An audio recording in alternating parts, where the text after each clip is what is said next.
Hi, everyone. From me, Brent Graham of Good for the Game. It's Thursday night, 9 o'clock. It's time for the Handicap Rugby Chat that matters. And I must say, I'm absolutely excited to be welcoming back the Six Nations. There's nothing quite like international rugby, and I'm sure all of you on the live stream are going to enjoy with me and those watching the recording as well. Let's jump straight into it. I've got two guests. I said on Twitter, I've rolled out the heavy artillery here for the Six Nations. Absolutely no doubt about that. Let's start at the bottom of the screen. Harry Jones. Harry, first question to you before I say welcome back is, where in the world are you at the moment? Sometimes I ask myself the same question, like, where the hell am I? No, actually in Texas. I'm home, and a rare week where I'm going nowhere. Excellent. Well, enjoy the time on it. Before I go to the undertaker, then, as I said, welcome back. And what are your movements this year? Are you going to catch any Six Nations games live? And more importantly, am I going to see you in South Africa? Oh, it's definitely. I'm going to be for the Calcutta Cup in Edinburgh. So that's coming up in about 2 weeks, maybe 3 weeks. And then I'm planning to be in April in Cape Town for La Rochelle match, as well as two All Blacks tests in South Africa in, July? Or June? Yeah, you're coming to Cape Town. Yeah. So I'm coming to Cape Town twice, I think. One for the champions, and then for the test. All Black test. Yeah, I actually bought season tickets for the Western Province Rugby just to get that All Black test. So I'll see you there. All right, excellent. But we'll block this out of the recording so Oracle doesn't see it and start hounding you about visiting you there, Harry. I did send someone to his pizza place where his son works, and they said it was fabulous. So I'll have to tell them that. Oh, great. Brilliant. Well, mate, hopefully things go well for me. I can join you guys down there in Cape Town as well. And then to the top of the screen, it's the undertaker. I've given him a few weeks off to sort of replenish. I also know that he's not necessarily the biggest fan of the Champions Cup. He's been loving his cricket, but I do know that he loves his Six Nations. Henrik, I'm sure you're itching to go. Yeah, Brent, I can't wait for the Six Nations. It's a tournament that I've always liked. Even before I started punting, I've always liked the Six Nations. It's a great tournament, and punting-wise, it has always been good to me as well. So I'm really looking forward to it. Can't wait for it. Test rugby is just different. After the World Cup, it's been quite a break now with no test rugby. So I can't wait for it to start this weekend. Excellent. Well, welcome to the guys who join us in the live chat. I know we'll get more and more joining as we go along. Guys, what I want to do is start off with a little bit of talk around the Six Nations outright betting. We don't have to go into too much detail. First of all, a big thanks to Shane, who sent me his spreadsheet. This guy does a tremendous amount of research into the tournament, and he sent me a spreadsheet on all of the teams. So what I've done here, and Henrik, I'll start with you. France 11-10 to win the Six Nations. Just let me know your thoughts on France, and if there's anything you fancy on the betting side. For those watching, what Shane has done here is he said this is the current points line for France. In other words, their total points for the season is 149.5, the quote. And if you look below, last year they scored 174, 141. And the same thing with the tries here on the right-hand side. So some nice stats there for him, because it's always nice to take those long-term bets, and you've got something that keeps your interest, if all goes well, right the way through the tournament. Henrik, any thoughts on the French? Brent, I like the French to win it. If you shop around, you get 12-10. It's probably going to come down to tomorrow night's game, actually. That might be the decisive championship. But yeah, I like the French to win it and getting more than even money. It's a bit of time to tie your money up, but I think it's a decent bet. If you're looking for a long term, that's a very solid bet. I also like that points on France. Last year they scored 174 points. It's there. And so now this year you're going to need average of 30 points per game from them, and they've got 3 home games opposed to just 2 home games last year. They did score 53 at Twickenham last year, and against the Welsh they scored like 40 something as well. So that 53 at Twickenham probably skews it a bit, that 174. But I think with the 3 games at home and the home game against the Italians as well, I like the Italians, but I think France and Italy plays positive rugby as well. So I expect the French to get 40 points plus there. So over 149.5 points on them, I like that. And then there's one last long term that I like as well. The total tries for all teams for the tournament. Last year there were 91 tries, and the quote for that one Now it's 85.5. So I like the overs on that as well. It's only 0.72, so it's about 7 to 10. But I think that's a good bet as well. But my strongest fancy, I'd say that overs on that French points, and then a close second, French to win the Six Nations. Excellent. Yeah, we're thinking very much along the similar lines. Harry, what do you think is tomorrow night's game the decider, and what do you think of the French there at just above even money? Yeah, that makes sense. Ireland has traditionally been poor the year after they've done a Grand Slam. They also had the most effect. I mean, dropping Sexton, who's a coach on the field, who organizes the attack in an attack-friendly, attack-heavy team, is probably more of a loss than Big Kick Dupont, because Lusu can bring it. Lusu Jalibert is not a bad duo. Ramos can still clear the ball. Ramos is the kicker for poles. There almost could be less change, and in some ways, because Dupont's sort of a sour captain, good player, but not a great captain, it might work out better with Oldreet. So I'm kind of thinking the French come out all cylinders and do a very good job, and it'll be one of the big stories of the year is why is France better now without Dupont? And I think it's just because sometimes the shape was too much dependent on him. I also think that Ireland is a little bit light on the locks. They're going very young. They've got Tyburn and Joe McCarthy with Ryan, I think, to the bench. So I think there's some upheaval there. I just think that it should play. I also think the French are really upset and sour and upset and bitter about a World Cup, maybe more so than the Irish. So I think they have a point to prove. And then I think the pack is going to be really strong this year. It's interesting that we saw Julien Marchand as being out for the World Cup as a big deal, and Piotr Movaka ended up being one of the best players in the tournament. So there's a lot of depth. It's almost South African type depth in the packs. So yeah, there's that. I also think on the point scoring, my God, like Wales is going to struggle to keep the points out. Italy, I think their style works at club level, but they give up a lot of points. We saw that in the World Cup as well, just leaking 90 points to the All Blacks. So I think there could be some run up to score. And I think with Ireland and the France, they might be thinking of bonus points is crucial. Let's say that Ireland goes to Marseille and they get 2 points losing, the try points and within 7 or just 1, then probably there's a chance for them to still come back into it. If there's bonus points don't come through. So you would think that the French will score a lot, and Galtier will be really seething about how it all ended a year ago. And 100%. And just to welcome Shane onto the show there. Shane, these are Shane's slides that I'm actually using at the moment. I'm just going to race through the others and ask you very quickly just your thoughts on how the teams are going to go. A reminder, if you enjoy the show, hit us with a like. I've got 2 of the great rugby minds here, and a couple of handsome-looking lads on the screen. So if you enjoy the show, hit us with a like and a subscribe. It really does help the channel a lot. Henrik, yourself, Ireland at 16 to 10. And then let me just also apologize if I sound a bit weird tonight. I've come down with a bit of a cold. Anything of the Irish? I'm personally looking to oppose them a little bit this season. Yeah, same, Brent. 16 to 10. I think that they're actually too short. I would make them more than 2 to 1. So yeah, Ireland not for me. And that the tries, I take unders on Ireland tries as well. Oh, points. Not sure about the tries. The points. Not the points. I take unders on Ireland. But yeah, for me, I'm just going to back the French this tournament. They're either going to make me money or cost me money, but I'm going to be heavy on the French for the whole tournament. Anything catch your eye there about the Irish, Harry? No, that's about right, I think. I mean, that usually has been a home and away series. So whoever plays, I mean, a year ago it was in Dublin, so you knew that the Irish would win. I still think it'll be close, this first match, but the problem is for Ireland is if they lose the first match, then they're playing bonus point games the rest of the tournament, which can work against you sometimes. So, yeah, I think that's about right. And then let's, Harry, touch on England quickly. And the reason I say that is that there's been quite a bit of talk in the press, and admittedly mainly by English people this week, that England could be runners. Sort of 7 to 1. Are they in with a realistic chance, do you think? I mean, they could. It all comes down to one match for them, actually, which I think is going to be a tough one against Ireland.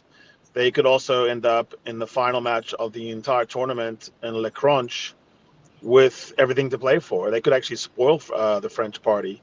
So clearly they have enough depth. They're actually going to start with kind of a weird team because of some of the injuries and so forth. But I think they actually, by round 2, they will have pretty good depth. By round 3, they have full depth probably. No, I think England can trouble people. I think Borthwick has a happy club now. I think Jamie George being the captain is making people breathe easier than having Owen Farrell.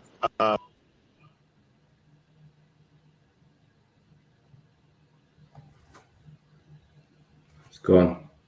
I lost Harry there as well. Yeah, I can't hear him.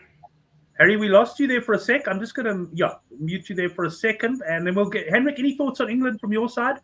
Shane saying Triple Crown England 5-1. Any takers? Yeah, at that price, you're probably getting a bit of value, and the 7-1 to win the Six Nations as well. They are playing Ireland at home, if I remember correctly. Yeah, they are playing England at Twickenham, but they are playing the French in France their last game, so that they're probably going to have to win that game then if they want to win the championship. So yeah, I'm not sure that points lines. I see the last 3 years they just got to 100 basically, and now the quote is 100 to 17.5. So that actually looks a bit high. How many home games does English have? 1, 2, yeah, just the 2 home games it looks like. Okay, yeah, 3 away games. So maybe unders on that is 17.5, but yeah, no real feel on England, Brent. I'd probably be looking to oppose them. Brent, we can't hear you. I've muted myself. Any thoughts on Scotland, Henrik? 11-1. No, Brent. Yeah, the Scots, they were impressive last year in the Six Nations. Obviously had a very tough World Cup pool and didn't get out of that. Yeah, no, I can't see anybody but the French win actually. I like I said, Ireland 16-10 even too short for me. So yeah, I'm not going to back Scotland to win the title. You might have a look at I see points wise. 2 of the last 3 years they went over that 100 to 13.5, and they do play a positive game, especially with Finn Russell at fly-off and guys like Duan van der Merwe, outside backs Carl Steyn. They even got Darcy Graham, who I see didn't even make the 23. So yeah, you can probably look at tries or over 13.5 tries or over points if you like the Scots, but I'm not going to get involved there. Right. What do you think of Scotland, Harry? They're going to have a decent tournament? Scotland can score tries, so in the bonus point world, that's actually helpful. England struggles to score tries still. So that's one thing. I also think Scotland can catch England cold up in Edinburgh, but I don't think anyone except England can challenge the top 2 for runner-up. And I think there's only 2 teams really in it for the crown, so you adjust your odds sort of down, downstream from that. I think Scotland will be once again, maybe a good start, but then fade. I also think their schedule is a little bit difficult for them on round 2. So yeah, I think Scotland is an interesting team because I don't know why Gregor Townsend never really gets reviewed. I think they're underwhelming a lot and with some good talent, and they haven't been able to get the results. So yeah, I would stay away from Scotland on the betting. I also think they're very up down. They're terrible in Cardiff. They should put this team away, the Welsh, in the first round, but I doubt they will. Yeah, we'll talk about that one later. There's been quite a bit of different opinion on that game. Just stick with you there. Not suggesting you'd want to back Wales at 28-1, but do you think they're going to be improved this year, or are we going to have another situation where they're probably just battling to avoid the wooden spoon? They're definitely going to be in the wooden spoon debate, and I think it's a real one. I actually backed them to nip Italy because I think Italy doesn't exit properly. I think Quesada is going to be trying to change some of that, but I just think they're still stuck on this, attack first thing. It doesn't work in Test rugby. I think Wales will play a pragmatic style, but I just think they're going to really struggle with a young team. George North is out now, I see, so there's almost no experience in the team. It's literally one of the least experienced teams since the Wallabies 2023. You've got a novice captain. You've got really no one. In the game managers, it's all young guys. It's going to be tough for them. Right, Henrik, your thoughts on Wales? As I say, not with regards to backing them to win, but are they? I mean, could they, for example, be back for the wooden spoon, or is it going to be an Italy, Italy all the way? Yeah, I actually like Italy, Brent. I think Italy has improved a lot, especially in they're quite competitive in the Six Nations, even though they normally end bottom. I think they might pip Wales and Wales. I think Wales for the wooden spoon is a decent bet. Not one I'm going to take, but I think if you like Italy to improve, and I do. So then you can take them. But the Welsh, last year, I remember the first game was they played at home against the Irish, and I actually liked the Welsh on the handicap. I think it was like a 6.5 or something like thereabouts. And I was all over the way at home, and I thought, they're going to scrap and stay in this game. And it was like early in the game, you could see that the bet was gone early in the game, and the Irish were all over them. So I think they're going to struggle more this year. So no, Welsh not for me. Not any overs or anything that on their points or tries, especially with the young team. And I think with them having such a young team, you can take them on teams playing against them. You can go overs on the other teams playing against them. Shane just making the point. Alternatives to backing France to win is back them at the highest scoring team at 11-8, and to oppose Ireland, you go under 148.5. I did see someone come on the Good for the Game forum, and I can't think who, and there was a quote of 151.5. I think it was the Admiral. I didn't realize he was from Ireland, but the way he wrote it, he certainly is, and he was saying under 151. Italy, you've said you think could perhaps score a few more points. Harry, any thoughts on Italy? Can they avoid the wooden spoon?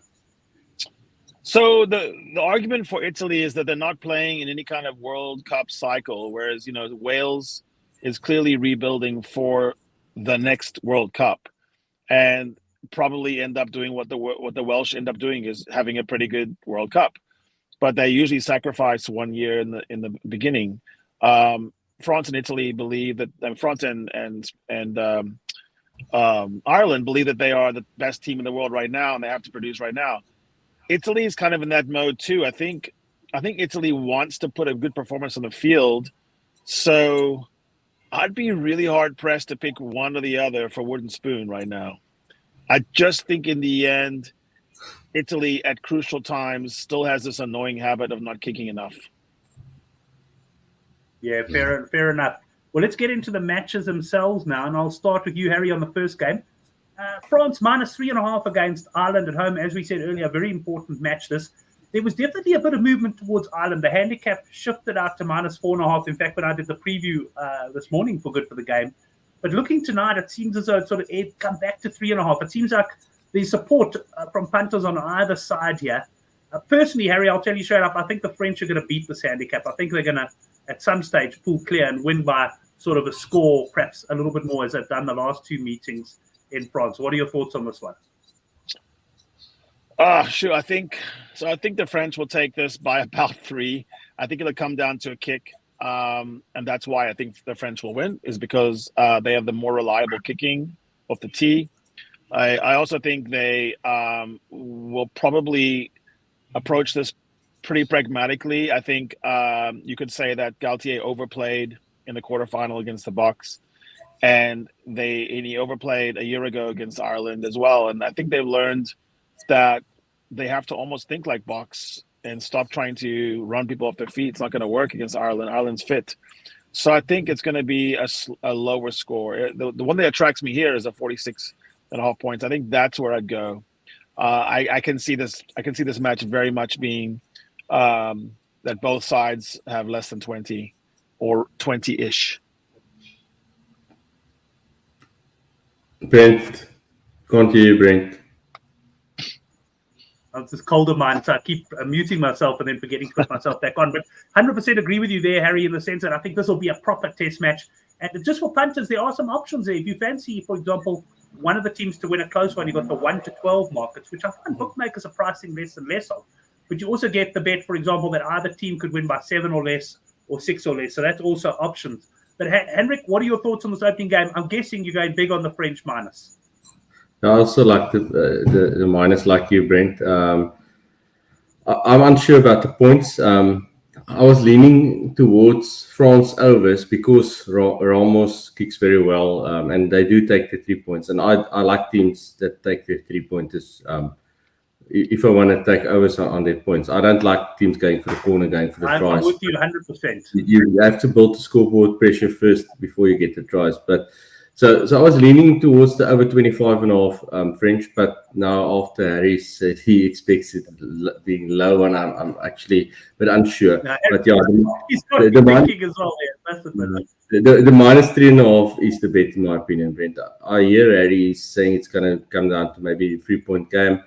I won't be surprised if France win this by 12, 13 thereabouts. Wow. I expect a strong game by the French here.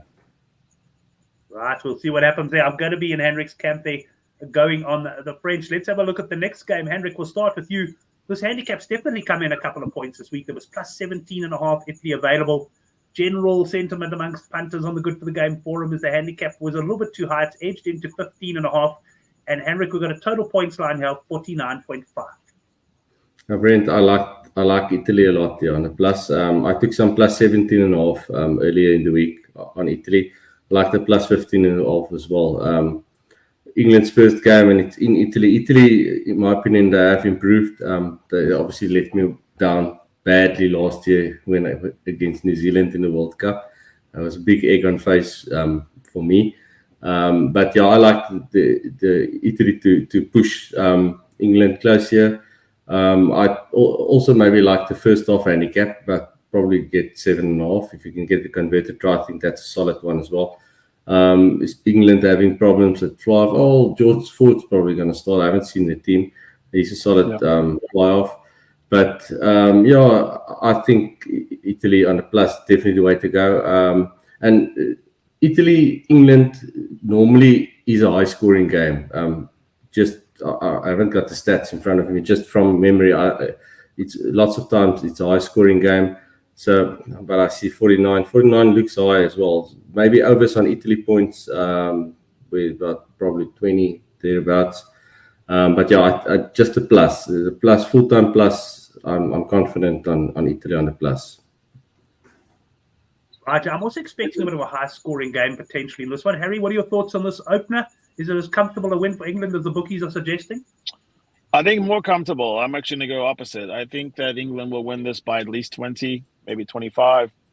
I think halftime, it actually might be close, maybe a draw, maybe 7. But in the end of the blowout, you compare the benches, there's no comparison. The English scrum is going to be even better second half. And I think George Ford knows how to keep a scoreboard ticking. And I think there's just going to be a mismatch in this first match. And I think all the energy around in Italy is going to fade in round 1. Right, excellent. So we got, some of our panelists are in agreement on every game. We've got a couple of big differences in opinion. One thing for sure, after this, I'm going off the bed and giving myself what my mommy's called a hot toddy, I think it was called, to get rid of this cold. Right, one more game left. We'll get Harry to take us away. Wales plus 3.5 against Scotland here, Harry. Also, lots of different thoughts on this. I've seen a lot of people that think the Welsh side can win it with this young side. But generally, as the game's getting closer, I'm seeing more and more people saying the Scots should take this one. What are your views? I hate this one. I mean, Scotland should win. They should win so easily. Look at it on paper, look at it on form, look at it on everything. But Cardiff is the graveyard of Scottish rugby. They just cannot seem to play well there. There's nothing here on paper that tells me Wales should do well. I look at the team sheet and it's just inexperience all over the place. With George North out now, it's like really it should be a sieve, the midfield for Hugh Jones and Patrick Tuipulotu. Finn Russell should have a field day. I mean, gun to head, I'm taking Scotland, but I just don't like the idea of them having to win by more than a point or two. I just feel like it's going to be heavy weather. I also think that it's a bit of a that first one out for Scotland sometimes is tough. I think the players don't play together that much. sometimes that's a difficult thing. But there's no confidence in Wales right now. I mean, the least confident place in the whole world right now is Welsh rugby. So I don't know. I'd stay away from this one. It's a tough one. I can hear the way you're talking, and I'm thinking along exactly those lines. Just to touch on a couple of comments, and I'm going to mention the one I'm not necessarily expecting to answer it now. Can you ask Henrik what he thinks of total tournament points at 710? And Shane, maybe just remind us what the last couple of years have been. I know you've got that on your spreadsheet, and then Henrik can look at that. And Blake Cleaver saying Northampton boys to open up for England, suggesting he's in Harry's camp there and also perhaps looking at the points. But Henrik, what do you make of this game? It does look a toughie. Yeah, Brent, just before I get to this one, on Shane's comment, last year there was 716 points. So that 710 is pretty well set. I haven't got a strong feeling. If anything, I'd probably go unders on that one. I think under 710.5. Yeah, this is obviously the toughest game of the three, and where I am least confident in my call. But I hear Harry on the graveyard of Scottish rugby being the Millennium Stadium, the Principality Stadium. But I think Scotland will beat the Handicap. Not confident, like I said. I think they will. I see the roof is open, but I think the weather looks okay in Cardiff. Slight chance of rain, but very slight. So yeah, I think that especially with Wales having a young team, Scotland playing positive rugby, I think that over 44 looks a solid bet for me. It looks a bit low for these two teams, the way Scotland play especially. But yeah, minus for me, preference on this game, -3.5. Yeah, I must say I'm in a similar camp to you on the total points on this game. I didn't realize, by the way, that the roof was going to be open. And obviously, if it's raining, be very careful. But I actually find if it's a nice day, I prefer the roof open for points than actually the roof closed. I don't know, it tends to get a bit muggy and humid in there sometimes. So I'm probably looking at points in this game. And let's just have a look at what Chris says there. Bloody tough game to call yet, Chris. I think that's one thing the three of us here on the panel can definitely agree. I like overs if the weather stays good. So, yeah, that could be the play there in that particular game.